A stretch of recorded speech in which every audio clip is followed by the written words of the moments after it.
So if you guys don't already know, getting a jailbroken Switch in 2024 is easier than it ever has been in the past, mainly due to the the price drop in mod chips, but also the fact that now we have more people that know how to micro solder these mod chips onto the Switches. If you guys are unfamiliar with jailbreaking a Switch at all, pretty much you need a mod chip to be installed into your Switch in order for it to be jailbroken, unless you have like one of the first Switches that came out, with which chances are you don't.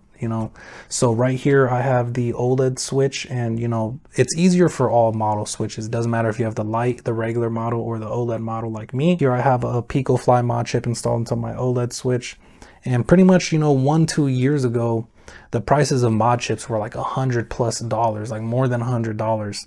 But now I got my PicoFly for $15 on eBay, and it works perfectly. But then the problem is, and I would highly recommend you have somebody micro solder it for you who's experienced in doing it and knows what they're doing.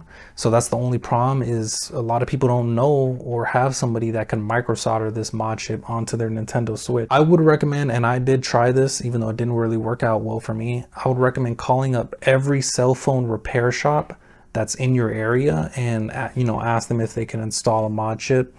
I did that. Unfortunately, I was only able to find one place that offered it to me, that said yes, they can do it. But it was for like $150, and I could tell like he really didn't know what he was talking about. Like he was like, a Nintendo Switch mod chip, what is that? So I didn't really feel comfortable taking it to him. But luckily for you guys, well, at least luckily for you guys that are in the Los Angeles area, in the city of Los Angeles, I do know a guy who does micro solder mod chips onto Nintendo Switches.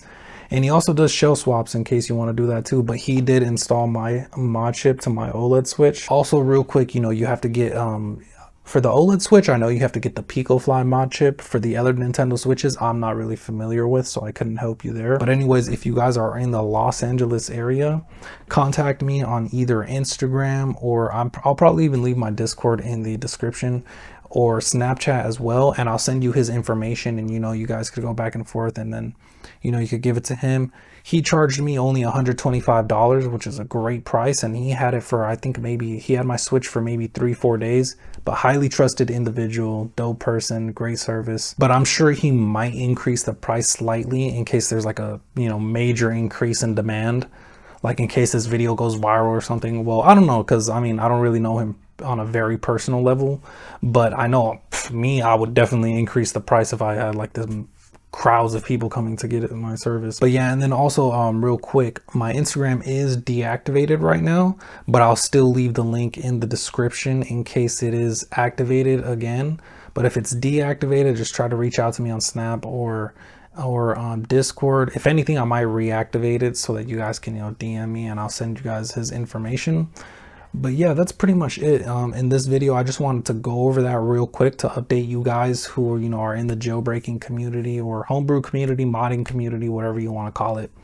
But for the rest of this video, I just wanted to pretty much showcase my OLED Switch, what I have on it, all the dope things I have on it. So if you guys just really wanted to be updated on the jailbreak and how you could get one, then you could stop watching here, or you could keep watching it, whatever you guys want to do.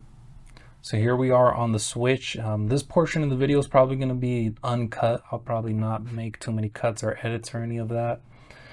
Just going to keep it, simple here. But pretty much I'm just going to go through a showcase now of what, the capabilities of a jailbroken Switch.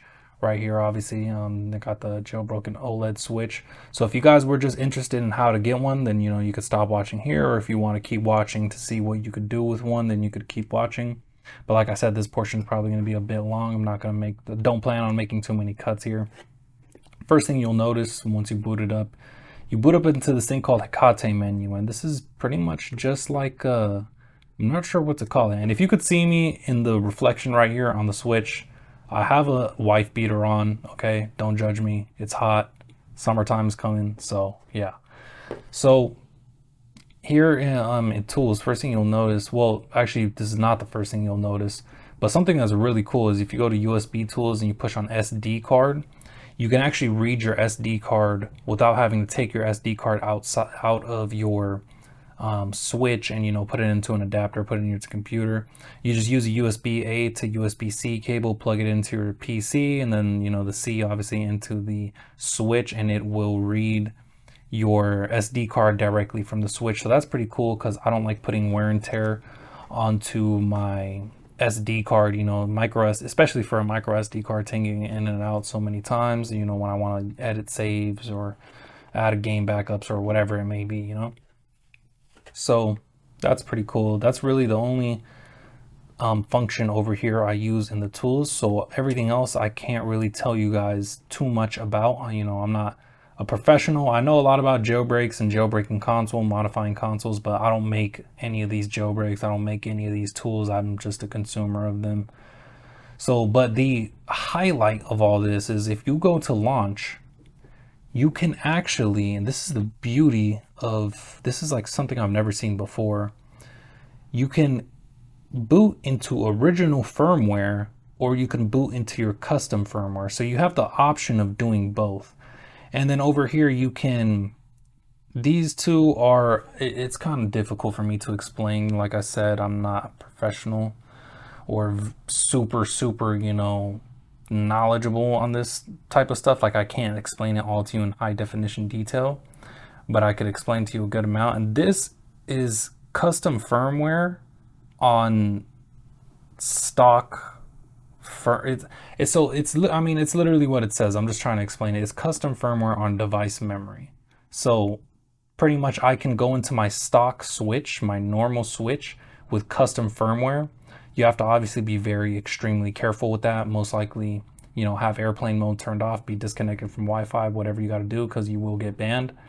But that, I've only used that once, and that was literally just to transfer, number one, some game saves that I wanted, my Animal Crossing save, you know, my island, a couple other Pokemon game saves, to get them from, you know, my original firmware to my custom firmware. So, you know, things like that. This last one though, I really do not know what it is or what it is for. I've never had a need for it, and I don't understand, so I can't explain it to you. But yes, so if you have a jailbroken Switch, you can still play online. You can still boot into your original firmware with this one right here. Go into your original firmware, go into the Nintendo eShop, connect to the internet, have all your games there, play with your friends, do whatever without getting banned, because it's not modified firmware.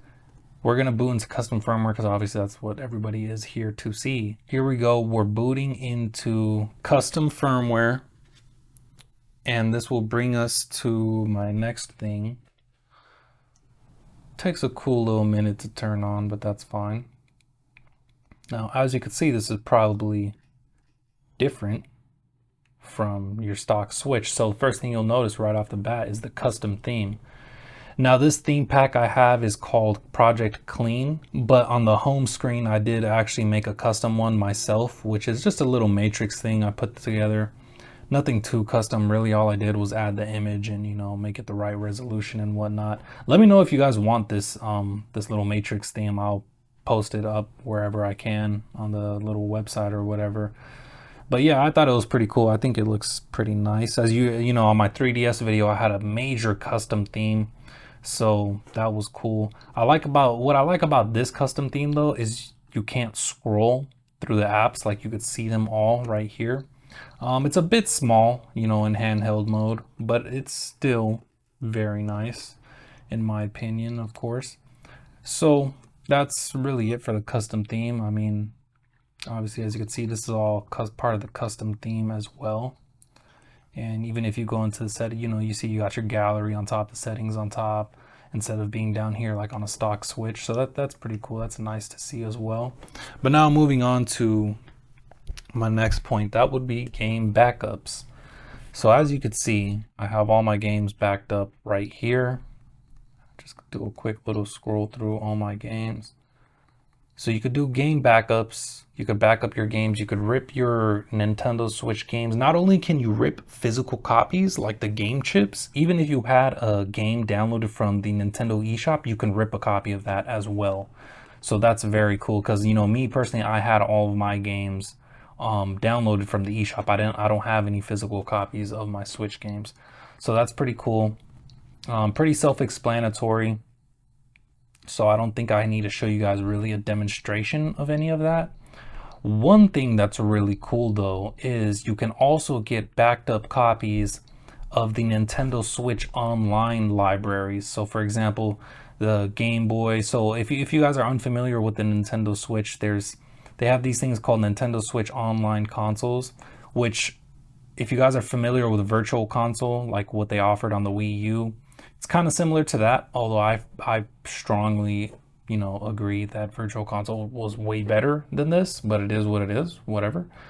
So you'll have things like the Game Boy, Game Boy Advance, Nintendo Switch Online, or the NES Nintendo Switch Online. And pretty much what these are is if you're subscribed to the Nintendo Switch, you know, online thing, you can download this application for free. So let's say if I go here, for example, NES, and they'll have a library of NES games that you could play. But on a modded Switch, they found a way to pretty much back that up so you don't have to be online, because obviously we can't connect to Nintendo Switch services if we're on custom firmware. So it's like, how can you still play these? Well, here it is. So yeah. And Nintendo Switch only has, you know, a small library. On the NES, this is probably a bad example, but the NES has actually a pretty big library. So let me go to another console. So if we go to the Game Boy Advance, let's say, for example, the Game Boy Advance has a very small game collection that they have to offer. So I'm gonna let this boot up really quick. Hope you guys are enjoying the video so far. So if you look here, that's it. But if you guys are familiar with the Game Boy Advance, you'll notice that I actually have some games that are not supposed to be here. For example, I have Kirby, and I have Pokemon Fire Red and Pokemon Emerald. How did I do that? Well, there's custom ways. Where there's a will, there's a way. And oh, I also have Pokemon Mystery Dungeon that came out of the Game Boy Advance. So, sorry, I just shook the camera. So if you look here, Pokemon Emerald released 2005, has the description, has the photo, has the album cover, or not the album cover. I'm over here thinking about music. It has the, you know, game cover, this snapshot, everything. Sorry, my phone's going off over here. And then, so you're probably wondering how I did that. You know, you could do it using a program, which you pretty much have a copy of the game, and it'll pretty much transfer to your Switch in a way where it could be displayed on here. So pretty much you have to provide the ROM, you have to provide the cover art and all of that, whatnot. If you guys would like to see a tutorial on that, please let me know in the comment section. I'd be more than happy to make one. See, and this is why I actually disagree with pirating video games, because if you guys have seen another one of these showcases, you've probably seen where they go onto the Nintendo Switch Online thing, and they have, for example, they'll have like on the Game Boy Advance, they'll have a complete library of every game that ever came out on the Game Boy Advance. So it's like 2,000 ROMs that they put on here. When it's like, bro, like, you know damn well you're probably only gonna play like 3 of those games once in a blue moon. See, me personally, I only added these 3 Pokemon games and Kirby because those are the only games that pique my interest. You know what I mean? I don't want to add anything that I'm not going to use just to look at it, and you know, it's just a waste of space, you know, to me. So that's I really don't agree with that. But if you guys want to me to make a video where I could show you guys how to add specific, you know, just the games that you want, then I'll show you. So let me you know, I'm over here, I talk a lot, okay? I know I talk a lot, but this is a showcase, so I want to, you know, show you guys everything. Here's Pokemon Fire Red. Very nice game. Obviously I would prefer to play this on my TV, you know, nicer display, although my TV is not OLED. That's the only downside, but it's a bigger display and it's a nicer display. Here we got Pokemon Fire Red working on the Nintendo Switch, on the Nintendo Switch Online Game Boy Advanced collection. Works perfectly fine. Perfectly fine. Never lags. Never it never stutters. The audio never glitches. It performs with 100% accuracy. Here you are. And there it is. I mean, I'm pretty sure I don't have to, prove it any further for the naysayers out there. If I go here, XO shirt, even has my name on it, big shirt. Well, I had to put XO shirt because they can't put any more than that. And then, I could save my game and whatever. And here's the Nintendo Switch Online menu, go back to the game selection. And there it is there, And then you'll notice also, I'm a big Pokemon fan. So those are the main things that I focus on, that I hone in on. So if I go to the Game Boy, and I'll make this one quick. If I go to the Game Boy collection, I also added a couple games in there. So you'll notice there's a couple more games that are not supposed to be here. For whatever reason, Nintendo didn't think it was a good idea to add the Pokemon games to these Nintendo Switch Online libraries for whatever reason. I don't know if that was like a problem with Game Freak or whatever, But here they are, Pokemon Silver. So any of these Pokemon games you see right here are not supposed to be on here. I added them, but here they are. Pokemon Yellow, we have the Pokemon Silver, we have Pokemon Blue, and Pokemon Crystal. So I'll just boot up a game real quick to show you guys that, it's working and all that. Because I really do want to play these games. So here it is. I'm not gonna go any further than that. And yeah, that's really it. So everything else pretty self-explanatory. Game backups, and now after that, what I wanted to talk about was emulators. As you guys know, I'm not a big fan of emulators. The reason being is I believe you get the best experience when you play a game on native software or native hardware. I believe the correct term would be native hardware. But I was looking into it. I figured, the Nintendo Switch is a handheld console. What if I put a PSP game on here? And what about DS games? I think first I'm going to show you what I would like to show you guys is probably PSP, because the DS probably it has a bit of a different layout. So over here, if I hold the right bumper and boot up this game, this actually takes me to another menu. Right here we have some other programs which I'll get into later.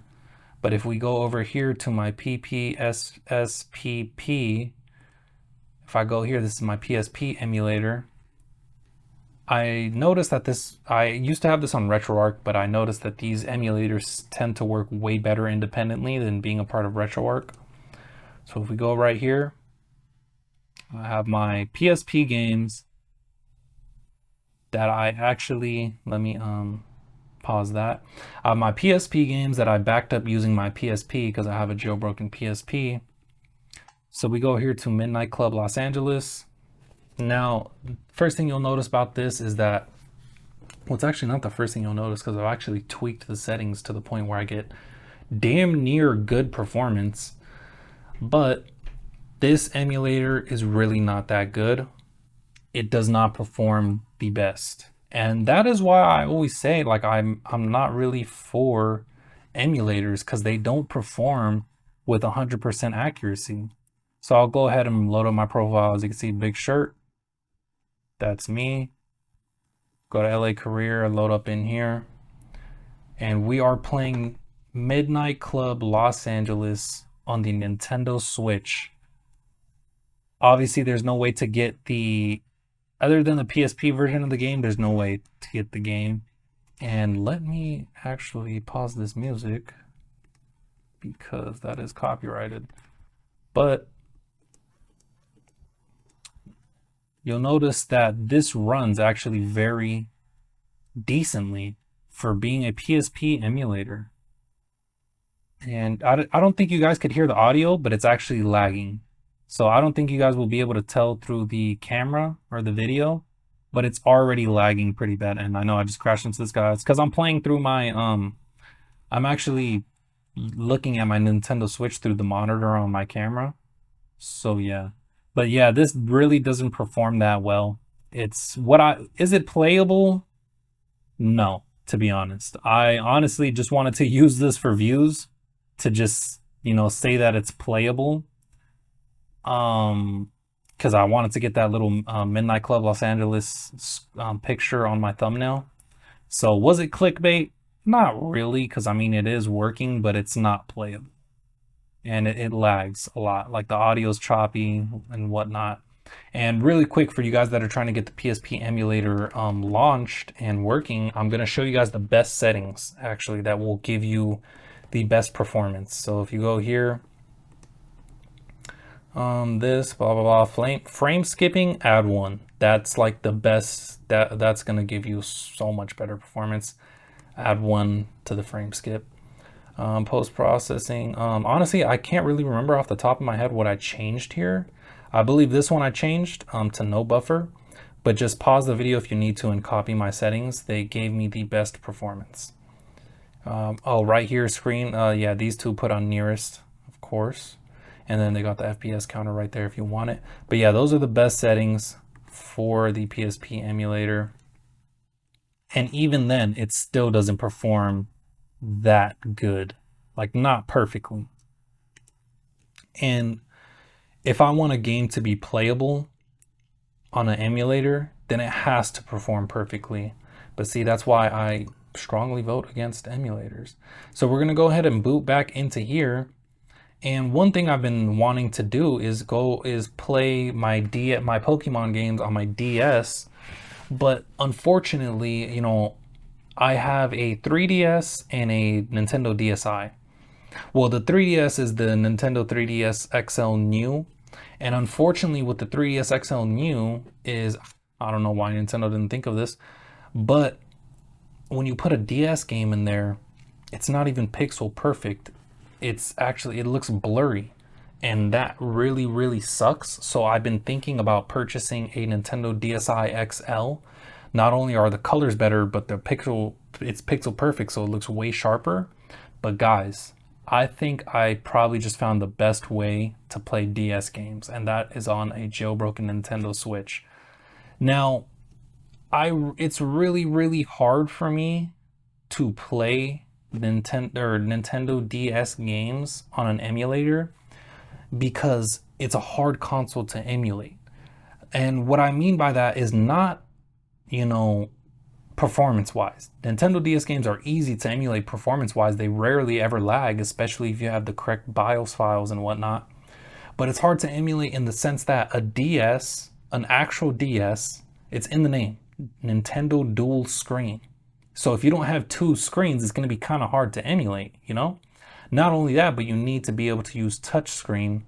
Not only that, sometimes you need to use a microphone. The DS had a microphone, and sometimes on certain games you had to use that. But I'm going to show you guys the best way to play DS games on here. So here we have Melon DS. So I'm going to take these off because you have to rotate it like this. So I was thinking about it and I'm like, how can I emulate this in the best way possible? And I thought, what if I rotate the screen to be this way and then I just detach the controllers, because obviously how am I going to play with them, like that? And I was like, holy crap, this is so like good. It's more than playable. It's more than playable, guys. Like, it's literally more enjoyable than playing it traditionally on a Nintendo DS, and especially playing it on your phone. Like, I mean, you take the iPhone. I know they just made the emulators. First of all, this is way bigger than my phone. And second of all, well, this is the iPhone 14, not the Pro, but this is way bigger than my phone. Not only that, but on a phone, you would have to actually have like the controls right here, which I really don't like.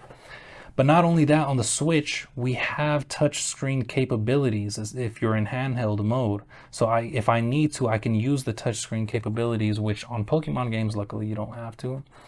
But I know my ring light's kind of messing me up, but you guys get the gist. So if I go right here and I load up Pokemon Soul Silver, you guys can see here, booting up into the Nintendo DS. And if you guys have seen people use the Nintendo DS emulator on a Switch, you probably noticed that it doesn't perform that good. Like it's kind of laggy and choppy. That's because they don't have the proper BIOS files. I do. So my games run perfectly fine. Literally no lag. Like no lag at all. We're gonna go here, load up into my game. And here you guys can see I have Pokemon Soul Silver running, there's my name on this Nintendo Switch. Like 100%. I'm gonna put the thing down here so you guys can see a bit better. Runs perfectly fine. The analog also works too. So they did a good thing doing that. The analog works too.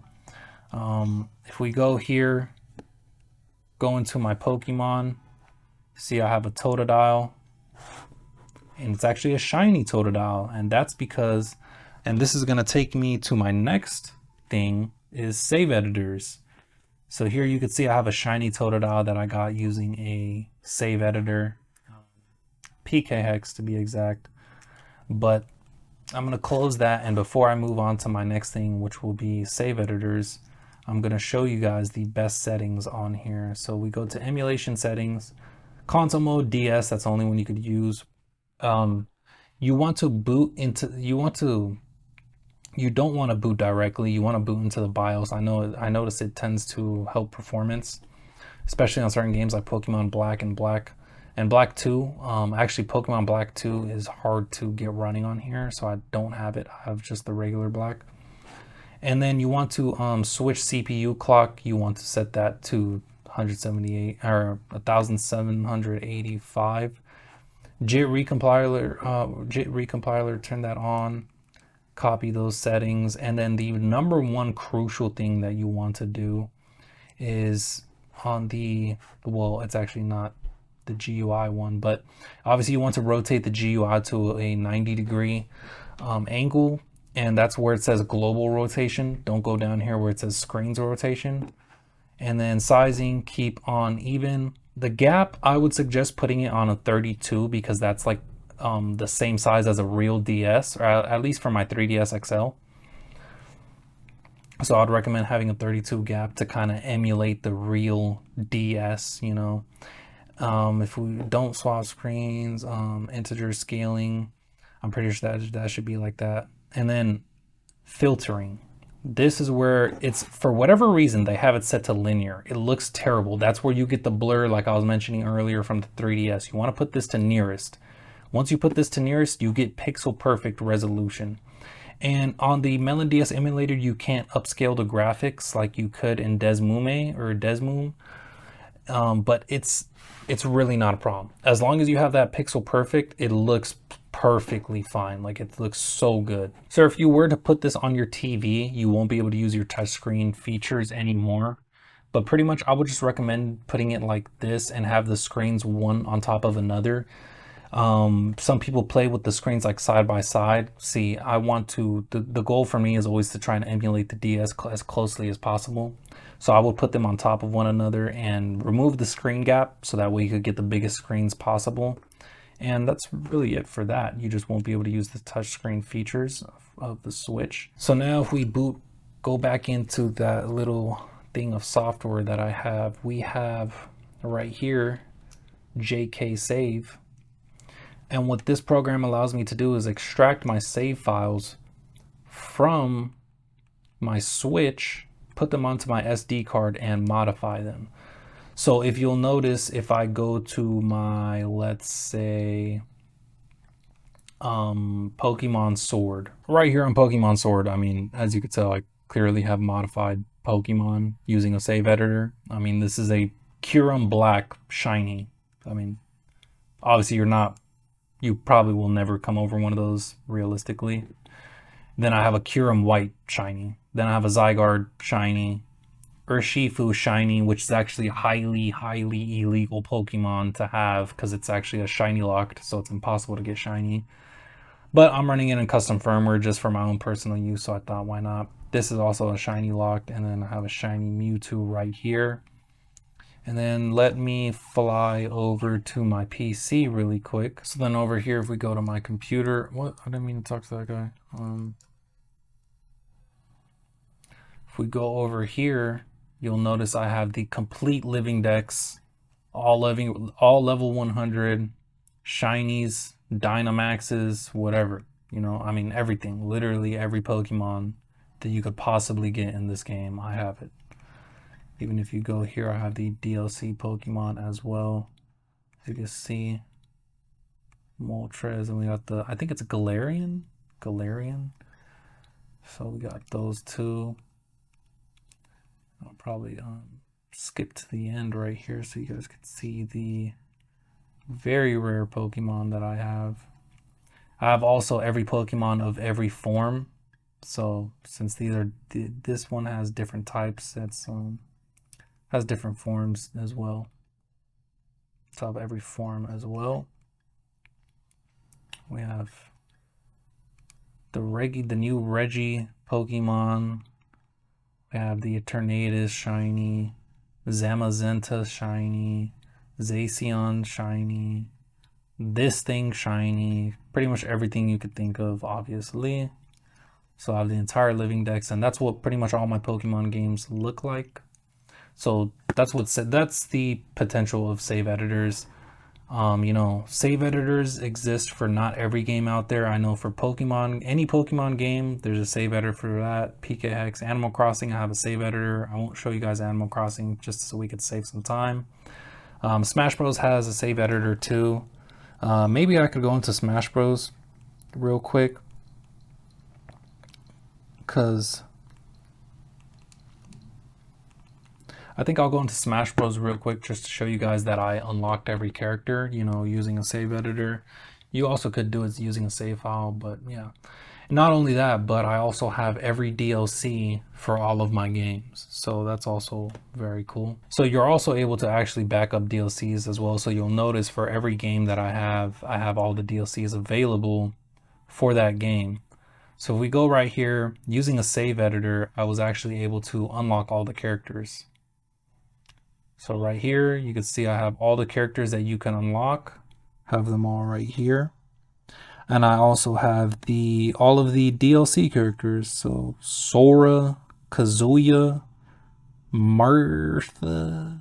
I don't know how to say that. I don't know. I don't know how to say that. So you got Steve, the homie Steve from Minecraft. I mean, that's an easier name to say. Banjo-Kazooie. So you got everything. I mean, you get the gist of it. So we got everything right here.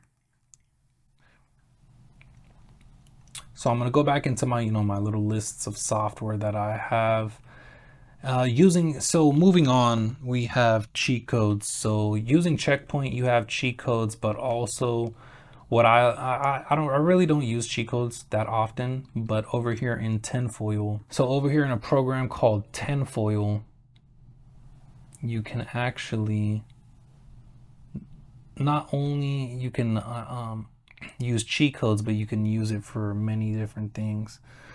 Now, first of all, I might get in trouble for showing this, but I will, disclaimer, this is for educational purposes only and entertainment purposes only.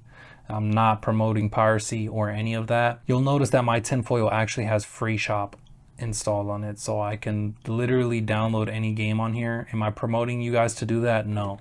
The reason I have Free Shop installed on my Tinfoil is for the game updates, because any game updates that I'm missing, it'll automatically be listed right here. You guys can't see it right now, but if I have the game and it's not updated, it'll be right there labeled new updates. So yeah, and so if we go to installed though, and let's say I want to run cheat code for, what game has cheat codes? Let's see, does Zelda have cheat codes? So we hit Y for info, then we hit Y again for cheats, and it looks like it doesn't have any cheat codes. What if we go to, let's see, Super Smash Bros? No? Okay. So if we go over here to Super Mario Brothers U Deluxe and we hit Y, then we hit Y again, you'll notice that you have some cheat codes. So yeah, there's cheat codes. And unlike, the Wii or the Wii U, cheat codes are very limited. I mean, you go over here to, you know, Super Smash Bros. Where is it? Or Mario Kart 8. Wait, I think that one actually has cheats. No, it doesn't. Okay, so even on Mario Kart 8, as big as a title, I think it's the most selling game for Nintendo Switch ever, and it doesn't have cheat codes. So cheat codes are a bit more scarce than, let's say, the Wii. You know, on the Wii, you could literally run a cheat code on any game imaginable. So that's like the benefit of the Wii. But yeah, and that's really it for this video. I don't want to keep talking your guys' ears off or heads off, or however that saying goes. But yeah, I mean, that's really it. Any questions you guys have, as I said already, just leave it in the comment section and I'll be glad to reach out to you guys. You know, if I get like an overwhelming, you know, amount of questions, then I will reactivate my Instagram and allow you guys to DM me there so I can reach out to you there. Other than that, I really appreciate you guys watching, especially if you stuck around for this, because I know most people are probably just here to know how to get a jailbroken Switch or how they could get theirs. So if you did watch the showcase, I greatly appreciate you. And other than that, yeah, like don't feel afraid to reach out to me in the comments. You know, my YouTube channel is relatively small, so I'm able to reply to everybody. You know, if you go to any of my videos, I reply to everybody. So other than that, thank you guys. I love you guys as always. This kickstand keeps going down every time and it's been messing me up with the glare, but it is what it is. Anyways, love you guys. Let me know if you want to see more videos on this, and peace. Bye. So that's it for this video. Probably pretty short. You know, I don't really go too crazy on the mods. I know people, you know, install mods onto their Switch, like specific games, like, you know, what we used to do on GTA San Andreas. Now they're finding ways to do that on the Switch. I'm not really into that. I tend to keep it simple. And, you know, like I said, I'm really not into emulators either. So there's not really too many, I don't really do too many crazy things besides the, you know, the PSP one that I tried to run, which didn't really perform as well as I wish it would, but it's all good. And if you could leave a like, also, you know, a good comment or whatever it may be. Any questions too, leave them in the comment section. And, you know, I'm small, my channel is still small enough to the point where I reply to, you know, all my comments. So any questions, leave them in the comment section. So thank you for watching. Hope you guys have a good day and God bless you all. Peace out.